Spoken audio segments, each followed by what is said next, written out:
Hey, I've shared this story many places in the past since it happened to me. I'm sharing it here since I don't want to try weird places where nobody really posts. So, let's just start it off. This happened to me in 2012. Many details may seem irrelevant or boring, but I personally think it's all necessary for you to really understand. Around February or March time, I called my friend after school asking him if I could hang out at his place. He said sure, coming over. When I get there, he says, hey, I forgot to mention, but I may be moving stuff out of my aunt's house tonight. I volunteered to help him, and he said that would be great. We ended up hanging out until his mom came along, and she gave the details, but said it would be best to come tomorrow around the same time. So I did so. I came back. A guy named David showed up, who I had never met before, and we got introduced. He was a pretty nice guy. The whole group was nerdy and into stuff like League of Legends. Anyway, we go to the house as a group after his mom showed up, and I get a quick tour of the place for some reason or another. There was a living room on the left, a small kitchen on the right. Behind the living room is a hallway with 3 rooms, and behind the kitchen was a narrow staircase down into the basement. Further back behind the kitchen was a spiral staircase that led up to the attic room, which had red crayon scribbled on the walls and 2 randomly misplaced baby cribs. In the basement, the left side was blocked off due to it being difficult to traverse with pipes hanging down. The storage room was in the back. That is where we were moving stuff out from. There was not that much, enough for us to haul for an hour or so not too long. During this time, David shows me photos of ghosts he claims he just took in the basement. It was odd how blatant these photos were, so I was skeptical. I had heard of fake ghost apps, and of course, Photoshop is a thing, so. When we finished moving things out, his mom said that as payment, we can take one thing from all of the stuff that we moved. I found a glass-domed golden clock that looked like it belonged in the 1940s, or like a Batman cartoon. It was that expensive looking. So I chose that. We went back, and I drove home with it. 2 weeks later, I had dreams about it belonging to him. I thought about it a lot. I thought that I should not have it. I remember the times I was doing other things, and randomly thinking of that night. I called him up again to hang out, and I brought the clock as a surprise. I get there, and I hand it to him, saying I think it should be with you, since it belonged to your aunt. He said sure, and then looked for a safe place on his desk, and as soon as he placed it down, he smiled and said, wow, that looks really nice. He thanked me, we chilled, and I went home eventually. Many months passed by after this. I remember during those months occasionally thinking about that night. I don't really know why though. Around November, I call him up to hang out after school. I'd been going to college that whole year. He says sure, come on over.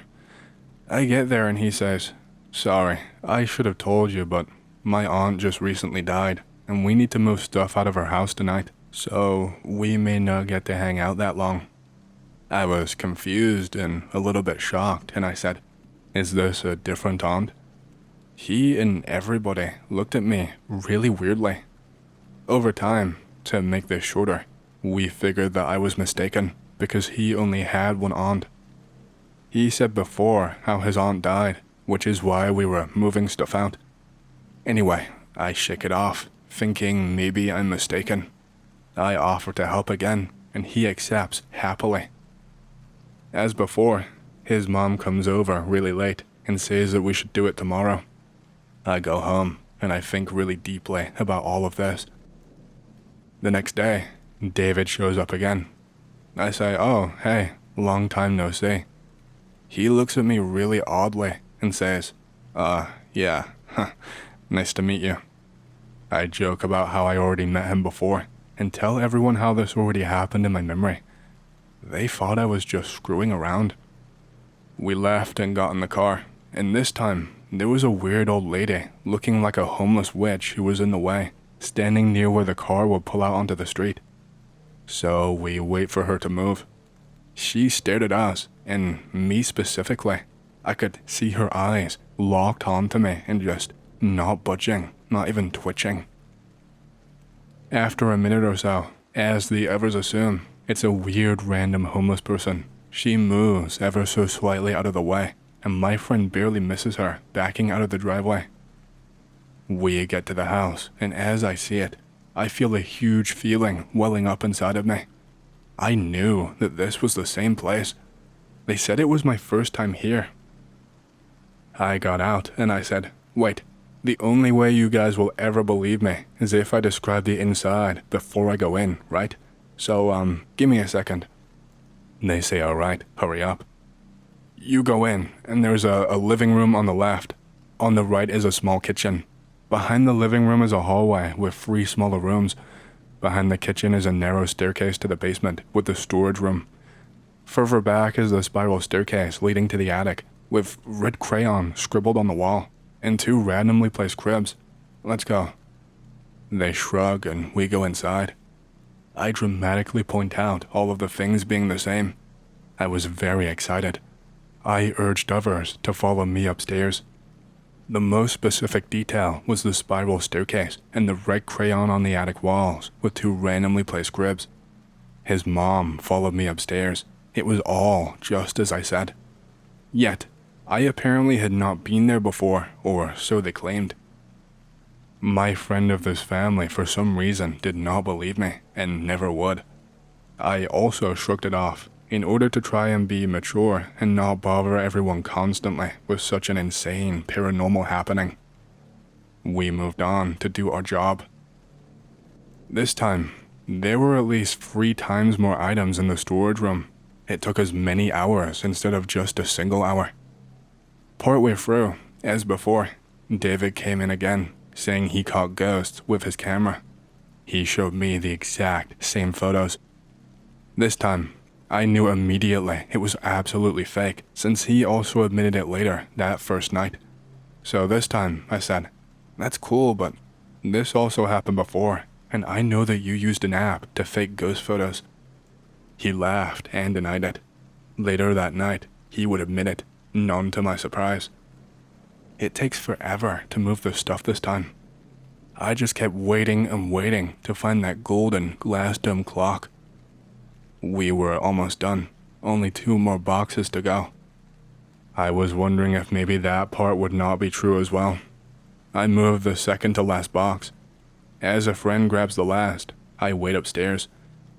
He brings his box, and another brings the clock. It was behind the last box.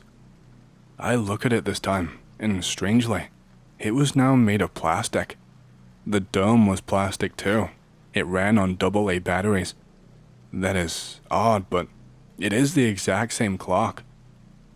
Again, his mom says that we can take something home. I pick it up, but I clearly know if the first experience meant anything, I should just force my friend to take it home with him that first night and just get it over with. So I did. He set it up in the same place on his desk, and he thanked me with a big smile on his face, saying it looked really nice. And I've been thinking about this experience ever since when reflecting on the past. Many who I told my story to said I must either be lying or something extraordinary happened. Some said I have some hidden powers or something. I think I just had a very odd experience, like many others. I have had other psychic experiences when I was much younger though. I'm not sure what all of this means.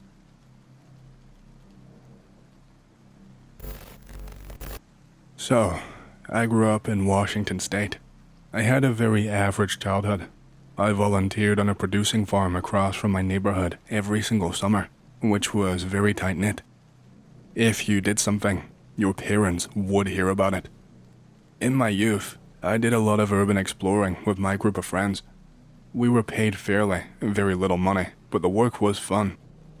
We children enjoyed the little jobs that we had to do. Anyway, one summer, there was a horse show in town, and people came with trailers and caravans or RVs from as far as the East Coast. The campground, so to speak, was a ways away from the farm, but shared the exact same access road. My friends and I took off during one of the events, and we found the lot. Everyone had set up their expensive-looking trailers, and we decided to root around, and we found a trailer that looked like one of those movie scene trailers belonging to a fortune teller, the ones that follow the circus.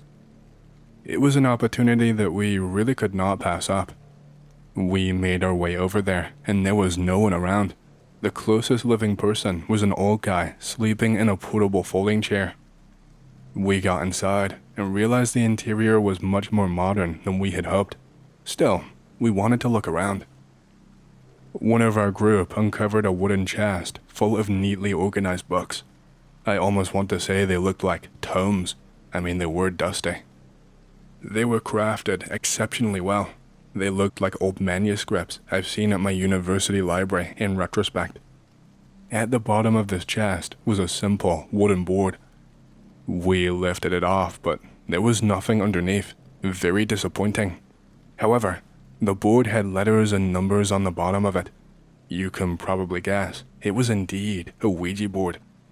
Only one of us could identify it. The brain of the group, I guess you could call him. So, he held the board to his chest, and we replaced all of the books, and we got out of there. This is the backstory of how we came into possession of this thing. It would actually be quite a few years until we even bothered to use it. Fast forward to high school. We had many more freedoms and less obligation to do anything but schoolwork, so we had study groups at my house. One of the nights, my friend who ended up keeping it brought it along with him, and he really wanted to use it, citing the reason as his continued research into magic, but mostly spiritualism. So, we had a list prepared. We did a lot of stuff prior to using the actual board, most of which I don't really recall. It wasn't anything spectacular, just a very obsessive-compulsive rigidity to this routine. If someone messed it up, we would start all over. When it was all said and done, we were gathered in a circle around the thing. There were candles and symbols drawn onto the floor. It was a very intricate series of symbols connected in the center with lines and circles. We go on messing with the board, and it seems like we get no results. And before long, the topic of demonology comes up, per the friend who brought the board's prerogative. He kept using names that sounded like they came straight out of a science fiction book, but the board was reacting. We continued playing around with one entity in particular. Some friends even going as far as trying to make deals, bets against, or taunting the board. Most of it was done in a joking way though. One person ended up asking if we could see what this thing looked like, and the board did not react for the first time since we started asking the second set of questions. Then, the room got heavy. It felt really, really uncomfortable. At this point, and I know this is very cliche, but some of the candles suddenly just went out. The windows in the attic where we had been doing this were open, so it could have been the breeze, but it was very strange to experience. The guy who brought the board quickly flicked on his lighter and drug his heel through some of the lines as a precaution, he said. We laughed it off, turned on the real lights, and that was the end of that. That heavy feeling was still in the room, almost like a tightness. I very, very, very distinctly remember feeling strangely aware at that moment, like I could see the whole room. He packed the board because some of the girls had gotten really uncomfortable and became quite vocal about it. So, we continued having a good time, and the night drug on, and then people started going home. I began to tidy up the place on my own, and I could not help feeling that something was looking at me or following me. I was very paranoid, but I kept this sensation to myself. I finished cleaning, I turned off the light, and then I ran down the stairs. Needless to say, I stopped going up there alone at night. I came to find out that I was not the only one who experienced the feeling of being watched or followed wherever that I went. This same summer, the heart of my family, my maternal grandmother, became seriously ill. My mother moved back to Germany to care for her, and we sold the house that we lived in preparation for my moving into college the next year, and so my father could follow her. Essentially, I was couch surfing for the entire senior year of my high school. The feeling of being followed did not stop. It became an obsession for me. My other friends did not want to admit it when it was brought up, but I know they continued having the exact same feeling. I spent my free time searching for answers and came across a lot of material bluntly stating that we collectively attached to a demon or spirit or something. Directly because of this event that we shared, some of my friends picked up Christianity and Catholicism to cope with their feelings. I too thought of turning to God for help, because the reality is, it became really unbearable. I may be exaggerating somewhat, but it felt like animals strayed away from me, specifically house pets who I had no prior issue with. I continued on my research, and I really looked for a way out, just some kind of solution, any kind really. In the last few weeks before I was getting ready to haul ass to school, one state down, CA, I got a phone call from my grandmother's brother, the crazy guy in the family. He blamed me for her illness and claims that she had dreams of my actions regarding the Ouija board. He said she did not want to say anything to my mother, but she desperately wanted me to visit her. So, under the ruse of simply wanting to visit my sick grandmother, I took a plane in the summer of 2006. It was very expensive because of the World Cup. She greeted me warmly, but she looked very concerned. My mother attributed this to her illness, but I got the feeling that she was worried because of what we did. I sat down, and we talked for a long time in private about what went on that night. My granduncle was there too. He didn't really say all that much. He just looked quite angrily at me. That side of my family have a history of paganism. My mom herself was deeply interested in Wicca and that sort of thing. She asked if we could go out alone for a walk. Despite the doctor's concern, we did so. Clutching my arm, we made our way around the town, towards the town cemetery where our family plot was. We walked up to the area housing the mausoleums and stood at the family plot. Since she was holding so tightly onto me, I could not sit or kneel. I had to stand right next to her. After a while, she asked me to gather some water so that we could tend to the plants at the grave. I went to the well and returned with the water can, and I found her crying. I ran over to make sure that she was not hurt, but she just looked at me quite painfully and smiled. We spent a few more minutes fixing up the grave and went back to the place that she was receiving care. It was not quite a hospital and definitely not a hospice. I don't mean to make this whole thing too personal, but it was a very sad time. We spent time together, but she seemed seriously drained. I had not noticed at the time because I was too focused on being with her, but I had been freed of the sensation that I was being followed and watched. I returned to the US to get ready for my move to school.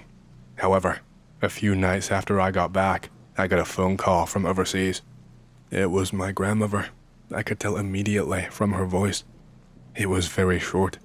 It was just the sound of her crying, and then she hung up on me without answering me. I didn't really know how to take it, so I phoned my mom, and she checked on her, and she said she seemed to be doing fine. Not long after this event, my grandmother died. I could not help but think that I had something to do with it. It really pains me to say, but that is not the point of this message. I had a very clear time going to university, no issues at all. These events somehow did not come back to bother me, even though their nature was a constant topic in my life. I stayed away from things related to the occult, and I just really focused on my studies. I began graduate school in 2011 while working on campus at the library. Oftentimes I got spooked when I was alone in processing, which was in the downstairs, or late at night just before closing, but I never had that feeling again. I had retained a friendly relationship with my childhood friends, but I could not seem to keep tabs on the guy who kept the board. In 2012, I had a series of events involving a profile headlining his name attempting to add me. I saw this in my email feed, but when I went to Facebook, I had the notification, but it was always invalid, as if the profile did no longer exist. I got into contact with his family around this time, who informed me he had taken his own life with prescription medication, and that they had been trying to contact me for several weeks. They informed me that they would be having his funeral in Canada, where they came from, and said if I could not make the trip, then they would understand. Despite my loss of contact with this person, they seemed to be under the impression that we remained close friends. I made the trip 2 days in advance, and I spent time talking to them. They questioned me intensively about his habits, some of the old possessions they discovered in his apartment, and what his lifestyle had been like in the end. I confessed that we had lost contact, which perplexed them and pushed them to tell me that he spoke of me constantly and was always mentioning his trips to visit me. It was concerning, to say the least. I was given a great amount of disclosure regarding who he became since we lost contact. The day of the funeral, I was surprised to see the amount of people who had made the trip for the funeral. I recognized the people who were in our group of friends, but I did not recognize the majority of the people, some of which seemed very out of place. It was a bizarre experience, to say the least. I exchanged more personal contact information with the parents, passed on my parents' contact information, and then I went home. The day I got home, I just spent it unpacking and decompressing. That night, I actually received another phone call a few minutes just past midnight. The phone rang, I picked up and I asked who was calling, and then I just heard the other end hang up. This plagued me for the following weeks until I called my landline company to block the number. I was sick of those calls. This thankfully stopped those phone calls. I had the number written down on a sticky note, folded and put inside a book. I have since then moved to the East Coast for work in 2013 and had a very average life. Putting these things out of my mind is really difficult, but necessary, I guess, to achieve normalcy. I found my current employer through my girlfriend, who is originally from New York, but was in CA due to school.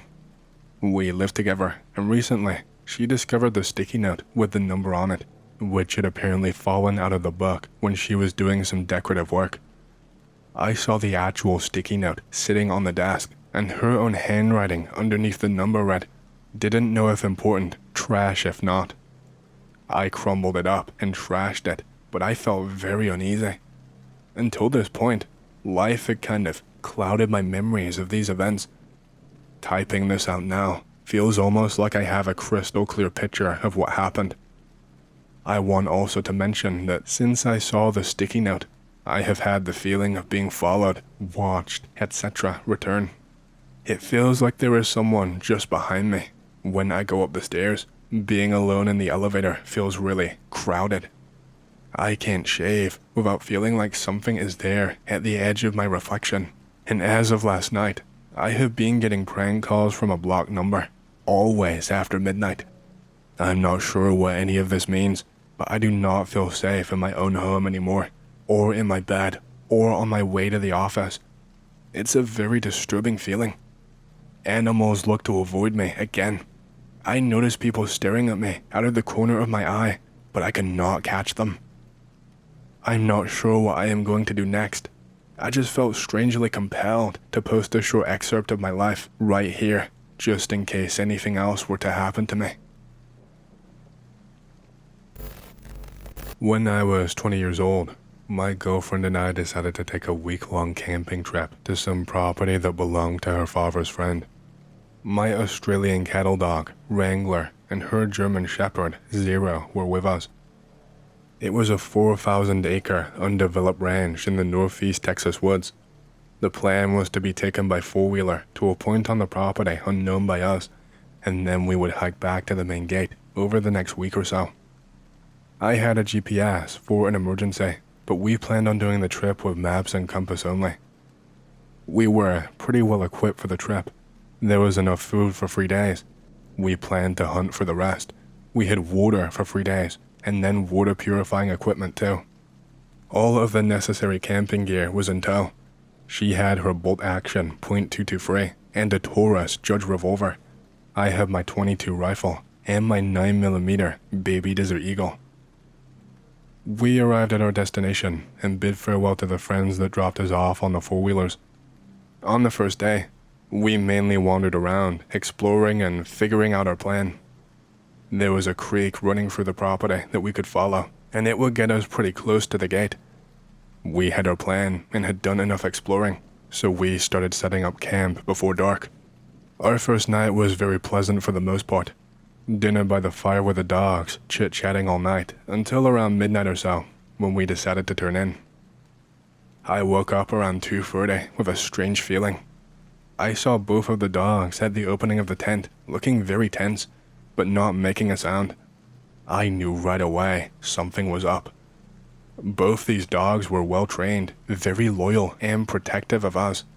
I stepped out with a light and the 9mm to look around, and I left the dogs with my girlfriend just in case.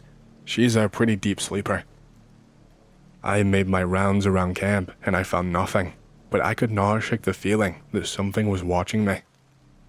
I passed it off as a pack of coyotes, and I went back to bed, trusting the dogs to watch out for us. We woke up the next morning, and I told her what had happened. We just blew it off and began our day. Well, the second night, we set up our camp near the creek, and things got a little bit hairy.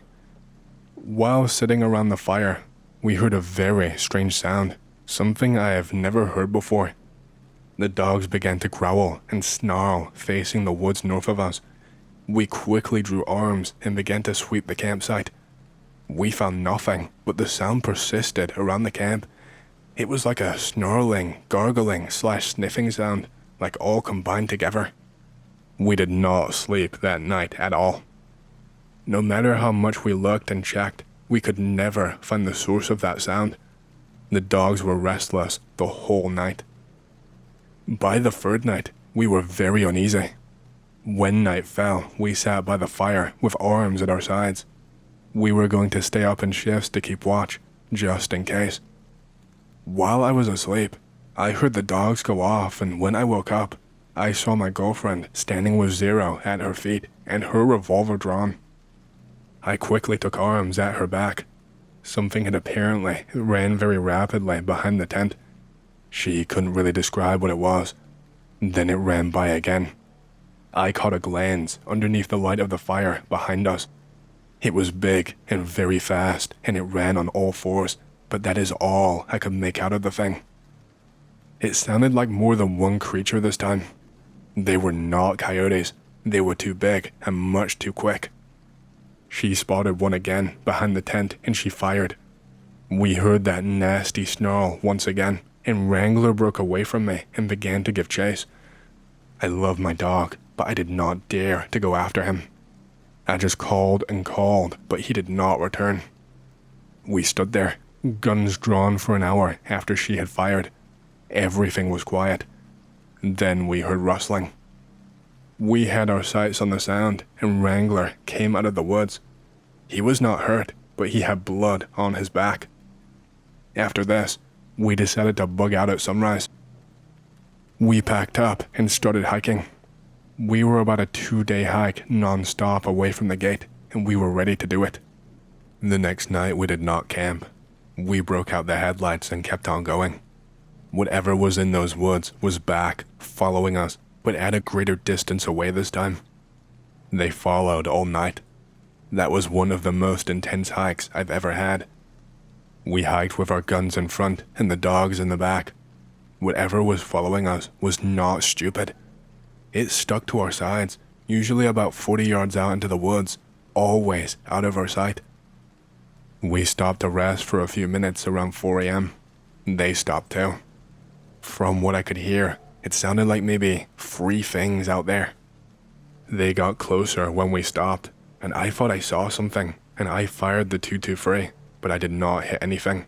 It was probably my mind just playing tricks on me, but that shot scared them back to a much greater distance away. By sunrise, they were gone again. We made it to the gate before dark, and we hightailed it out of there. We returned the very next day on 4-wheelers and with several other people to have a look around. We went to the site of our second camp and found a blood trail from whatever the hell my girlfriend had hit with the slug shot loaded into the judge. The trail ran for about 200 yards before we lost it. We found nothing else and headed back before darkness caught us again. We never found out what they were, and no one had any experience like that on the property before. To this day, I try not to talk about it too much because I even have trouble believing it sometimes. I just try telling myself that they were coyotes with mange or mutated or something, but she never let me believe myself. There are not too many creatures out there that can take a .410 slug and bleed that much without going down, especially not a coyote. All I know is that I will not camp on that property again anytime soon.